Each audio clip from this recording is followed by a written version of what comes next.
Hi, my name is Brittany Cooper and I am with Labella Studios, and today I just wanted to share a couple tips for you for choosing your next hairstyle.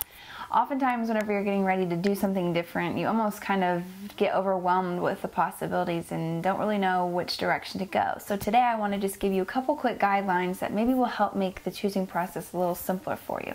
So there's two main things you need to think about: your body type and your face shape. So we're first going to touch on the body type, and then we'll go back to the face shape. So with the body type, there's typically about three categories.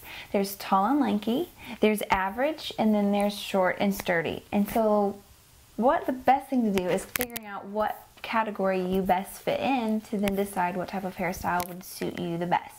It's always easy to think, oh, what's best for my face, when a lot of times you forget the lower half of your body, and a lot of times the hair can accentuate in a good or bad way the rest of your body. So the key is to really figure out which category you fit in. So with the tall and lanky, I have some notes here for you that I want to share.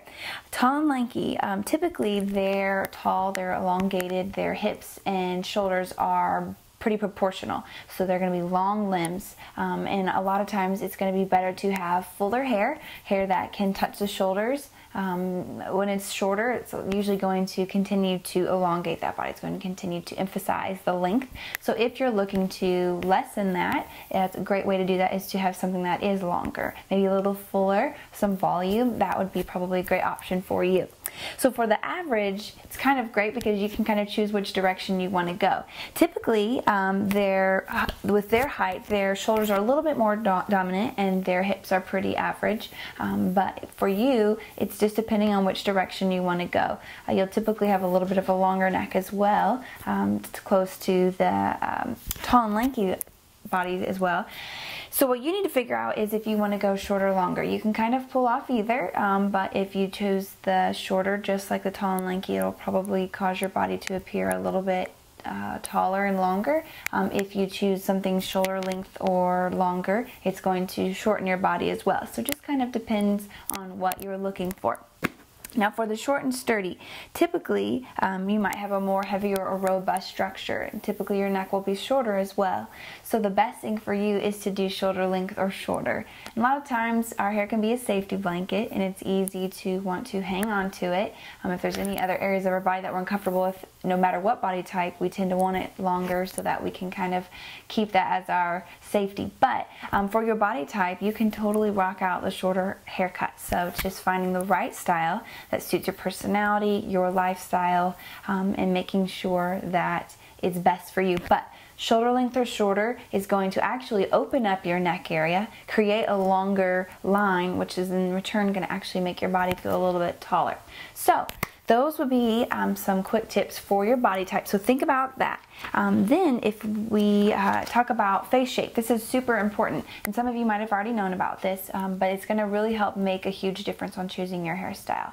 One trick you can do if you're not sure what type of hairstyle you have, a great way to do it is at home, pull your hair in a pony. If it's short, even like mine, slick it back wet. You can actually take a bar of soap or even a crayon on the day you're not going anywhere and just trace the outline of your face. So follow your hairline, go around your entire face shape and see what the dominant images and see which category you would fall in.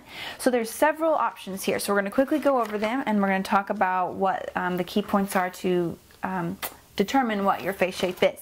So first one is oval. It is probably the most common one. The oval face is rounded and long and narrow. So sometimes it can be mistaken for circular. The only difference is it's not as wide. So you can see a pretty defined straight line, and it's going to be pretty evenly all the way around. So that's going to be your oval face.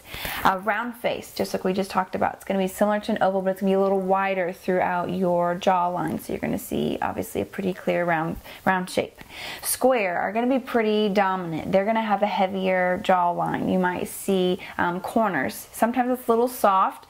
Sometimes you'll even see a mixture between an oval and a square. So you'll have that length, but if your jawline is any bit dominant, typically you'll probably fall into the square line. Also, there is an oblong, which is going to be like a elongated square, so it's almost kind of like a rectangle to a bit. That is going to be long and narrow and very angular, so that would be your oblong shape. Then you've got the pear, which is going to be a little bit narrower at the forehead, and it's going to fill out a little bit wider near your jawline. This is the widest part of the face for the pear shape.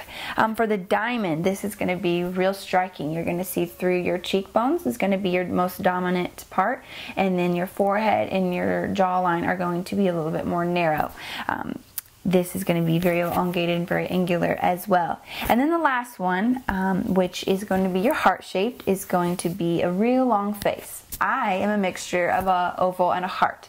I have pretty even lines down the sides, but I have a very strong jawline, so I would fall into the heart category.